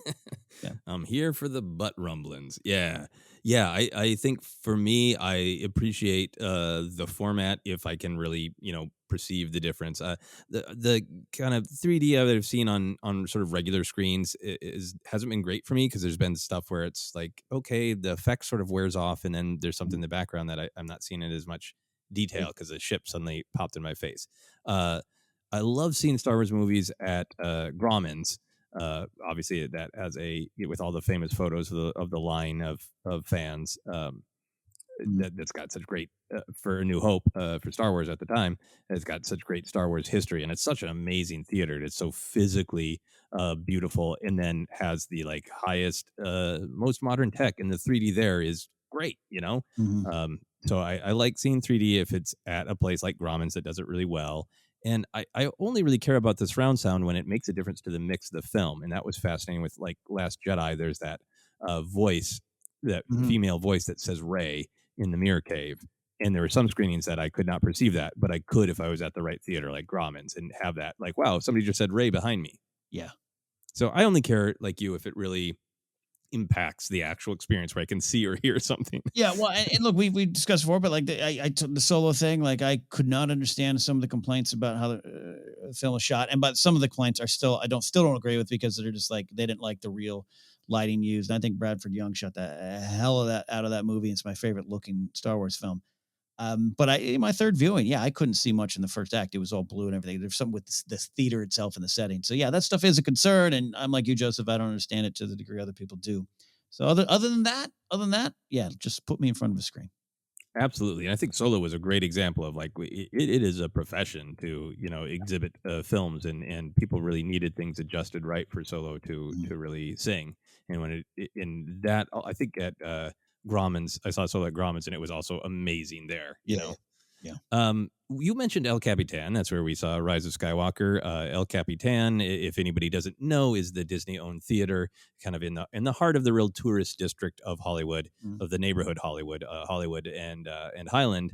And it's a nice old theater with a great big balcony, and it's got little box seats where you can picture Statler and Waldorf sitting there, and they decorate the theater, and they'll put things from different, whatever is their main movie. It's one screen, and they're only showing one movie at a time, and the whole thing celebrates that. There's often stormtroopers that you can pose with. They often in the basement have displays of costumes. So I've seen all of the Star Wars films in my rotation of screening places. I always go there once. They also usually have a pre-show laser light show. Mm-hmm. So the reason I bring all this up, Ken, is do you think all theatrical screenings of Star Wars should have some kind of pre-show, whether it's laser lights or kids acting things out? Do you think Star Wars should have a pre-show to make it feel even more special? 100%. Let me tell you something. All right. And I love three reasons I love Arcolite. They were the first theater I knew of that I could reserve seats. So my anxiety of not getting a good seat or sitting next to someone I don't like was taken away. And then eventually soon you could bring drinks into the theaters. So as an Oasis fan, I had a gin and tonic while watching the documentary Supersonic about their song Gin and Tonic. Give me gin and tonic. And three, I love it when someone comes out and gives a speech. So El Capitan, I never had been to. I've been in LA since '98. Never went to it until I started going to the press screenings there. And, wow. You and Sarah always go. My friend Matt Key and his wife Brittany, they always go, screenings or not, they always go there, and I always hear how great it is. And then the first one I ever experienced, I went to. It was me, Harloff, Ellis, and Catherine Reitman. And her husband, gosh, I forget it now, is her co-star on her show, Moms, the mom show, Single Mom, whatever the great show she's got going on there. We also the Muppet movie, the 2011 one, right, or 12 or 13, whatever it was, with Reese and Siegel. It was the first time I've ever been. And look, it's Muppets, it's Disney, and you can have thoughts on Disney owning this theater, whatever. It's unlike any experience I had ever experienced. It's so fun, and it's so old school. And they celebrate it, and it's very self-aware that we're giving you this experience that you kind of can't get anymore at the multiplex, and it works, and it's so fun. And part of it is the organ coming up and playing Star Wars music or movie music. It absolutely adds to it, and I know it can't be done everywhere, but I'm kind of serious. I wish every movie didn't just have trivia slides. I wish it had a little presentation that gets you in the mood for watching a great adventure. Yeah, like even if it was just opening weekend, there is just something that it makes it extra feel like an event, that this is not just I'm bored and maybe I'll check this one out. It really gets you in a mood to be open and just try to receive it as entertainment and as a story, not as much of a thing like that you have to thumbs up, thumbs down. It just gets you in that mood of like, we left the house on purpose to have fun. We chose to make this an event, and the laser light show is really fun at El Capitan. The organ playing is always really fun. But yeah, I mean, I would love if that's very much Disney doing its Disney thing, having a little bit of Disneyland, Disney World in this one theater. But I would love it if I went to some theater, back home for me in Minneapolis, not owned by Disney, and the people who own that theater, their kids were putting on a skit. It would still make it feel like this is special, and I want that out of going to the movie theater these days. Yeah, it's something special indeed. Yeah. So Star Wars is obviously now on television a lot. It is, of course, Mandalorian, Clone Wars for a long time, but coming back, Rebels, Resistance, Bad Batch, all of the live action and animated stuff that's coming on Disney Plus. And at home, many people have, bigger screens, Yeah. better sound. A nice home theater setup is not even remotely rare anymore. Does that start to erase the difference between TV and movies for you? The fact that, there's a big difference from, our reminiscence of our childhood where, Mhm. the screen was huge at the movie theater and then it was, a tiny Yeah. CRT television with commercials. This is, a different era where the home theater experience can be a little bit more similar quality wise to Yeah. the movie theater experience. Does that change things for you? Yeah, no, Christopher Nolan would agree with me. I think we need to have movies in the theaters, and even though I don't go a ton, I can't wait to go back a little more easily as well. But yeah, no, it does make it easy. I have a decent sized screen now. He said humbly and hopefully modestly. Grace has got one of those TVs that I can see what the actors thinking now, and that's definitely added to it. So yeah, we're all kind of blessed. When most of my time in LA, I had a old computer monitor strapped to something on a wall as my TV. Um, well, it never replaces it, and you can make other jokes too. But I love being at home and can press pause to go to the bathroom or can stretch out in my sweatpants, and only my dog's gonna bother me. I think that has great value, we are part of that generation where it is different. And to go into the long night episode of Game of Thrones season 8, and no discussion on what people think about that show, that season, but that third episode with the big battle, and I could see it. My settings on the TV happened to be right that night, I guess. And I've mentioned before, I know, but I just can't tell you that when I was watching the beginning of that battle and thinking, I said out loud, I cannot believe I'm watching this at home on my TV. Can't Right. believe that I'm experiencing this epic battle, this story at home on my TV. It has changed. And I think you sometimes got to let it change and know that there are two different ways, and you will go back to theater, and will be, Star Wars will be in the theater again. But you can take in these stories now, and it can feel the same. You can have the viewing parties when it's safe and sound again, and the Game of Thrones parties were so big and popular, and the experience can be fun. But you also can have your friend who won't stop making jokes, and you have to tell them to shut up. That exists too. But yeah, no. So it's they're two different experiences, but they all lead to Star Wars. Yeah, I think for me, that it is amazing, like you're saying, that can kind of have for me, a perfectly great technical experience at home, and I don't Yeah. feel diminished. Like, oh, I have to watch Star Wars on my tiny little screen. Like, Right. and again, I'm not, as tech focused. I don't have the greatest speakers, but it works for me, and it feels great for me on the sort of the technical Hmm. experience. Hmm. I think you can't replicate the social experience of being in a 500 seat theater with randos. Yeah. Yeah. That social experience you can't replicate. But for me, I think I am getting some of the same sort of, this is a special appearance, a special experience. This is a special event. I remember in particular, like, I think partially because of the I was so invested in the story and the great aspect ratio trick that Favreau pulled off, that I was so blown away by that first episode of season 2 of Mandalorian. Hmm. And then time we got to the episode that was called The Jedi, so we knew Yeah. that it was going to be the Ahsoka episode. I went through a ritual before I hit play at, Yeah. I was ready at midnight and tweeted my joke and took a photo like I always did. But then I was like, okay, I'm going to go to the bathroom one more time. I'm going to refresh my drink. I'm going to kind of, adjust myself in my seat to make sure like my body's ready. And I didn't really realize I was doing it, but like I was doing my at the theater experience, because Oh like yeah. I wasn't like, I was at home and I could pause, but I wasn't going to, because I was about to see Ahsoka, Yeah. in action. And I went through the whole thing that I do at the theater at home. And that for me was like a kind of a wake up call of like, beyond the social experience of seeing it with a big group of people, I'm not missing out. No, that's well said. Yeah, especially the first episode of Mando, which also was that big dance of, I think I ended up having a PlayStation to Roku to the Disney. Finally the Grace's Roku got the show up first. Yeah, and it was sometimes Grace or I will be like, hey, it's okay, honey, you can start it. I'm getting chips or pouring the drinks, and it was like, no, sit down, sit down. We're watching this. Yeah. Yeah, it's a very different experience, but like knowing that I'm not going to get into the whole social media spoiler discussion Yeah, because that's heating up now even more about, team it's fine to share spoilers immediately and the team no.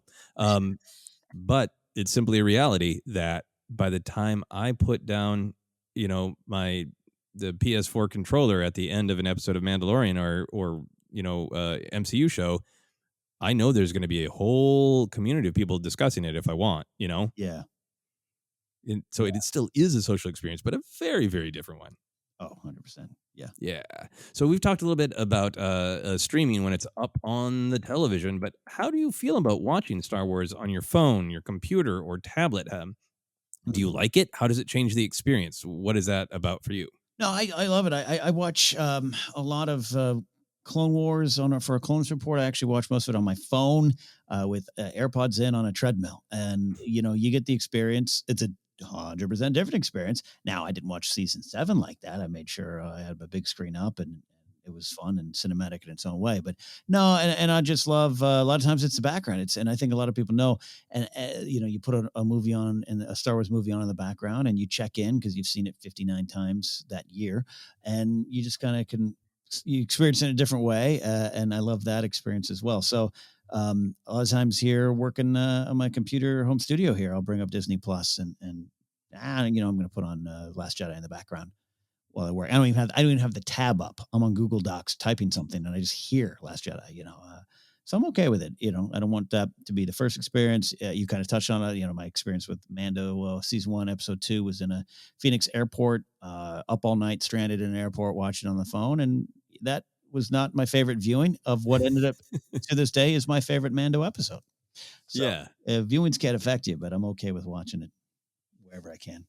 Yeah, I'm totally in the same place where like the first viewing I want to be, on as big of a screen as I have access to at the moment.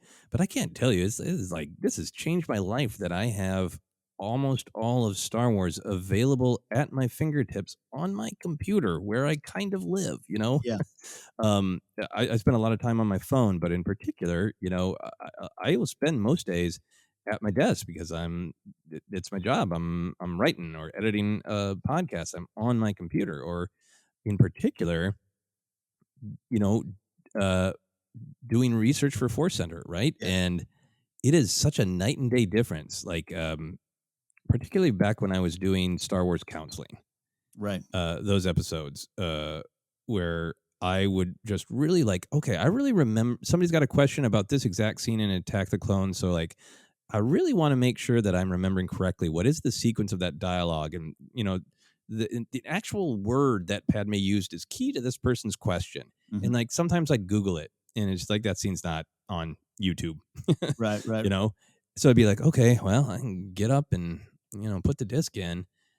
The difference of just having Star Wars at your fingertips, and I can't tell you the number of times that it's either for researching something for Force Center or just for my own joy. I absolutely love. Like, I am clicks away from Return of the Jedi, and I want to look at the Luke and Leia on the bridge scene, and I'm getting pretty damn good at just guessing Yeah. exactly where it is. Yes. Just putting my cursor exactly where I think that scene is on the timeline.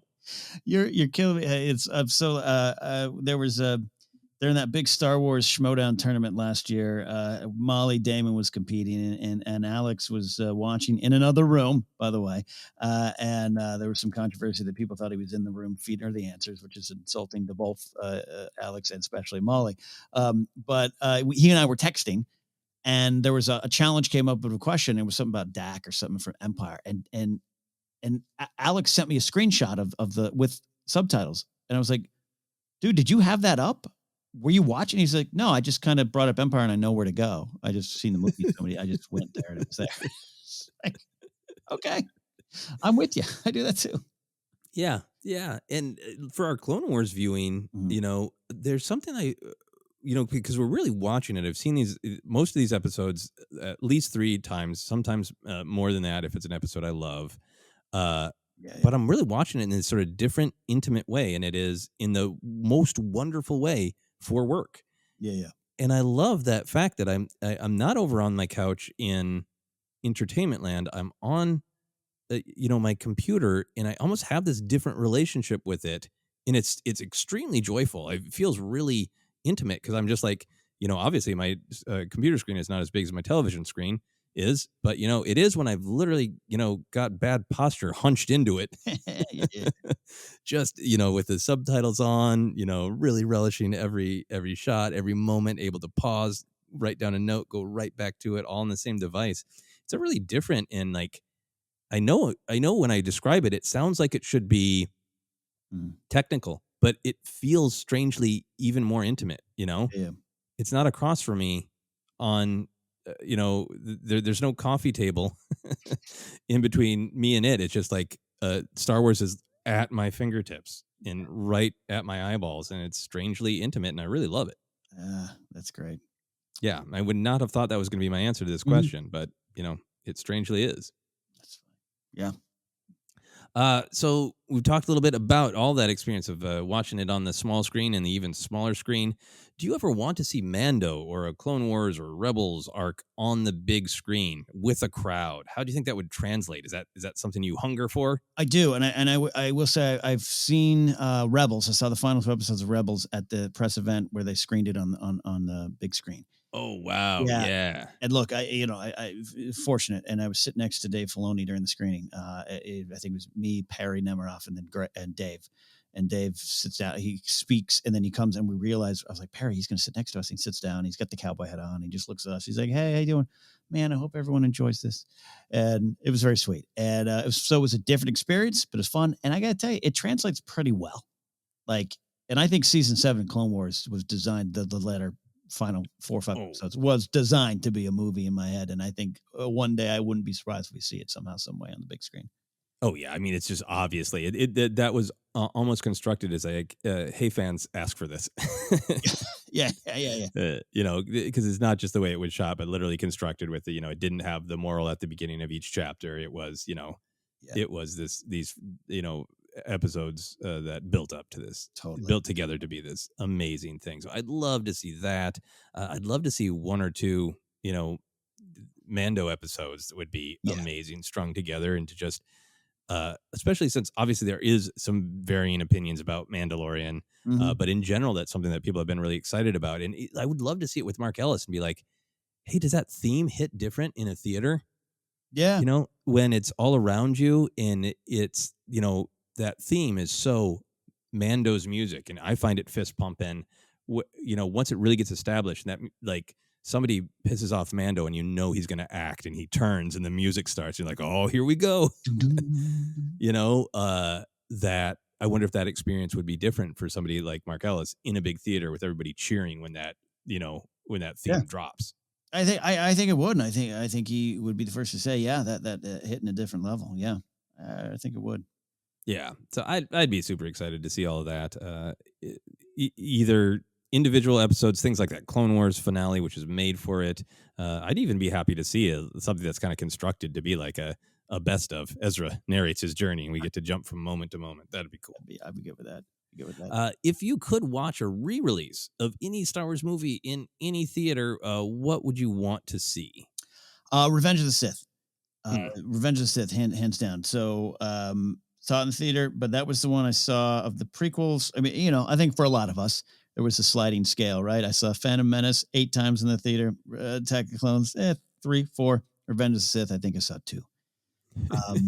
Again, different, also life change, job change, I'm in a different spot in life. Let's be honest. But first viewing was one I described Friday night and with a couple friends and that girl and everything. But a second one, I went with actually my friend Joel, who was my roommate. I moved to LA with, went to high school together, and he was one of those friends. He was one of the people in like 10th grade. We kind of had a math class together, and I made a Hardware Wars reference, and he's like, Hardware Wars, and we became lifelong friends because we knew the language of pop, as I said, and we spoke the same one together. We went and saw it. We saw the Cinerama Dome, which is classic big, one of the parents. And we sat in front of this row of 2 moms and like their kids. Like it was like 3 or 4 9-year-old boys. And man, I may have mentioned before years ago, but like when Palpatine when he takes out Mace and that whole sequence up there, and Palpatine screaming, "Anakin, help me!" Those kids directly, I mean, behind us in our ears were bawling, screaming as if Jason and Freddy and any horror creature in the world just jumped out in front of them. Like they were traumatized. And I got to imagine those kids are now in their early 20s and they got a podcast called Sith Center, and they're talking about how they used to be scared, just like I talk about I used to be scared of the Rancor monster. So that was the last viewing I saw in the theater. So I would love to go see Revenge of the Sith again with a fresh set of eyes, that had the way I take the movie now, Mustafar, maybe a 4K Dolby mishmash version, whatever it is. You kids tell me what it is these days.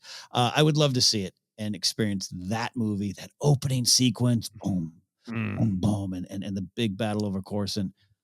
Man, that'd be a fun experience for me. Yeah, I think I'm the same way. I'm lucky to have a lot of opportunities to see the original trilogy, and I know other people do as well. But LA in particular, most seasons for the Hollywood Bowl, there's either a New Hope, Empire, or both. Sometimes Return of the Jedi. Of like see the orchestra play it along with the film. Opportunities to see it. I saw Empire Strikes Back at the Ford, which is a outdoor amphitheater that can do live theater or have a screening, and that was a great one where somebody came cosplaying Kylo Ren, and it felt like Kylo's watching his parents' old home videos about the adventures they had before he was born. So I've got some great opportunities to see the original trilogy in a theater with an audience. What I really want is to see, in particular, Attack of the Clones or Revenge of the Sith in the theater on the big screen. Yes, the explosions that are just almost too loud from the great speakers. And it would be fun to see them I would love to see them with any audience and just see how they react. But, now, knowing that there are, the generation that grew up with those films did not have any of our baggage. And so much of that generation, not everybody, but so much of that generation loved those films. I would love to see it with the generation that grew up with them, I would just feel that utter love. Yeah, I would love to do a ForceCenter screening event, and you can only get in to see Revenge of the Sith if you have a prequelist T-shirt on. Yeah, absolutely. Everybody, gather up for a photo and scream "Unlimited Power." Beautiful. ForceCenter Con, here we come. Yeah, absolutely. So we're gonna wrap up our discussion here, Ken. I sometimes bang on about this idea of comfort and adventure and how we crave both of them, and I think Star Wars is really like that. We have that comfort of it's a private world that we can disappear into.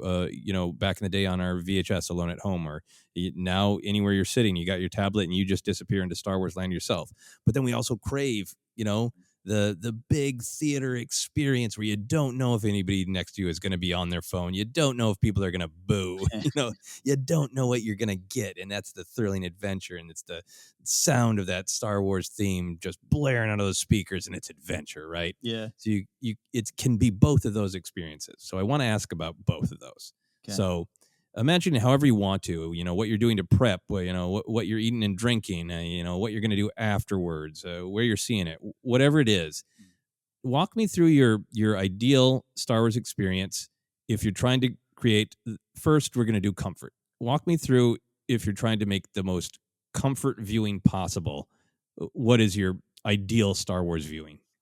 Again, all prequelist shirts on, even for sequel trilogy movies. It means you have a deeper appreciation. No, I want to be surrounded by what I love. If there's an event, right? If it, a home, just make sure I got the new slippers on, not the old ones.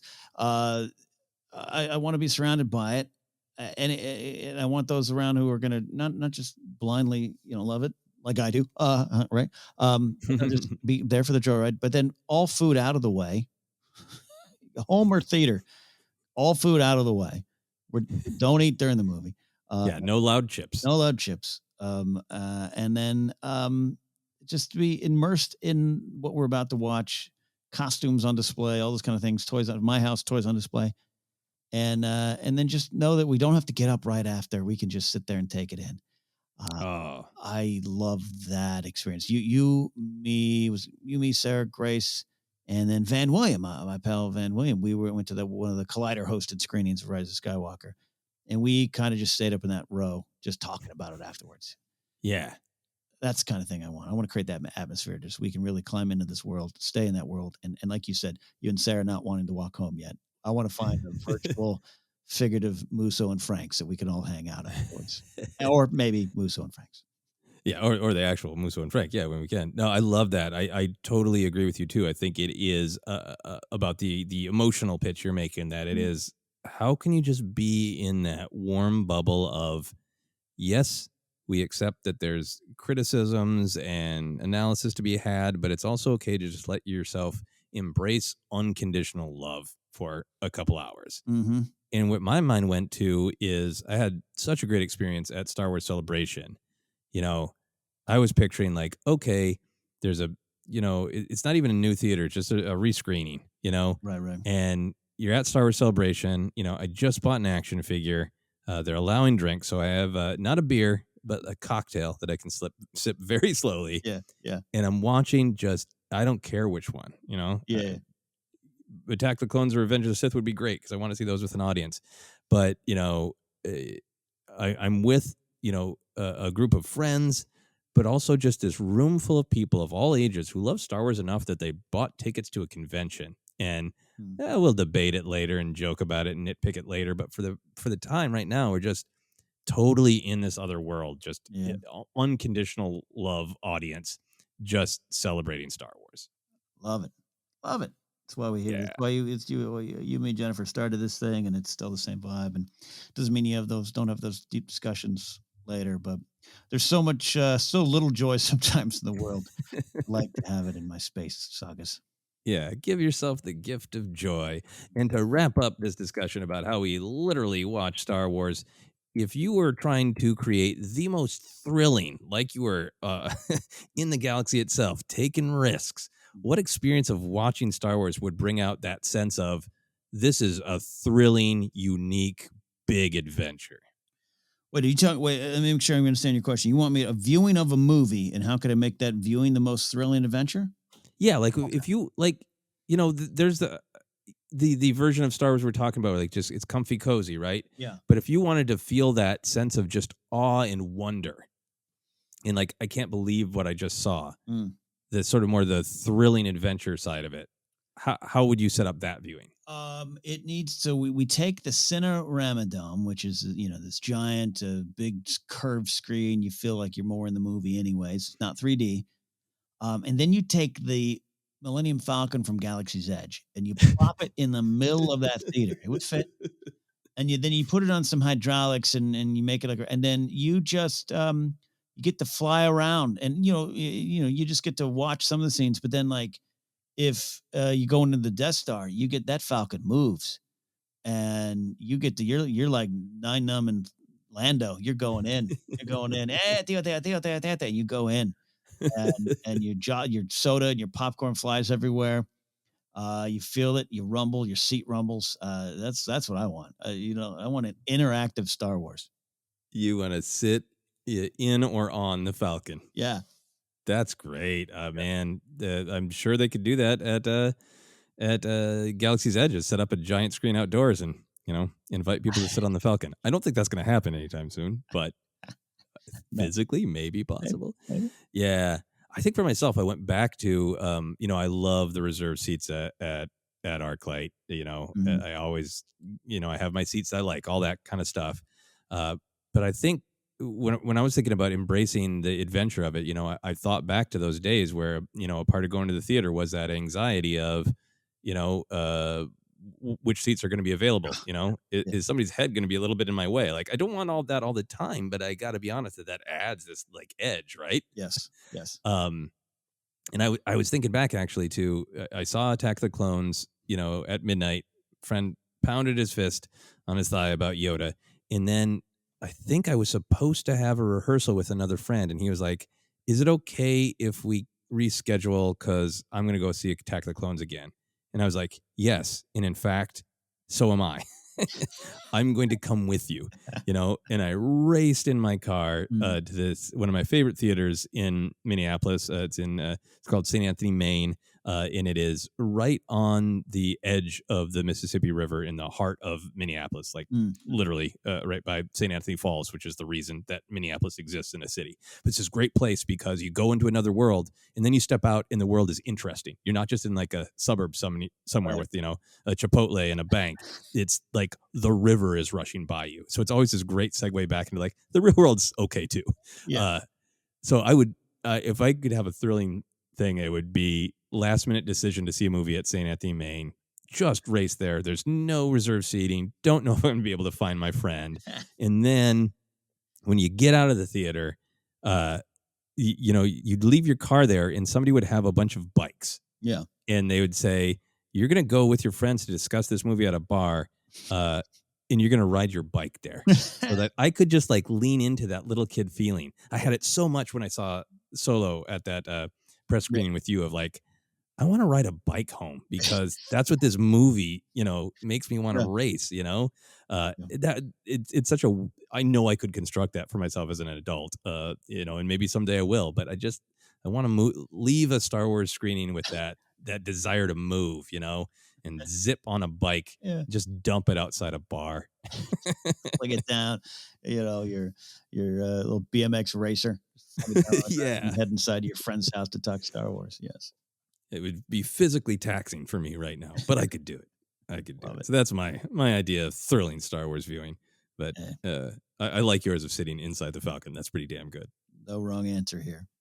No wrong answers. And I'm sure listeners have 1,000 answers about their history of the different ways they view Star Wars and how it affects how they feel about it, how they feel about the story. Do they want comfort? Do they want adventure? Do they like streaming it on phones? There's a million opinions out there and a million experiences, and we so love hearing about everybody's different experiences. So by all means, feel free to let us know what's important to you about watching Star Wars. But for now, Ken, this is yet another episode. When I wrote up these questions, we were both like, this is going to be a shorter one. We intentionally were like, oh, phew, we can get through this one faster. Yeah, it's me, maybe hour 15. Like, nope. But we went on a long and thrilling adventures. This was like A New Hope being broadcast on television with all the commercials. Yes, indeed. Not quite, but that's it. Over to you, Ken. Over to me, indeed. And hey, if you want to follow us, you can do so on Twitter at ForceCenter Pod. We're on Instagram, YouTube as well. Facebook page is ForceCenter Podcast. Podcast available on Anchor, iHeartRadio, Apple Podcasts, Google Podcasts, Stitcher, TuneIn, Amazon Music, and Spotify. Check in over there. Merch available at tpublic.com/user/ForceCenter.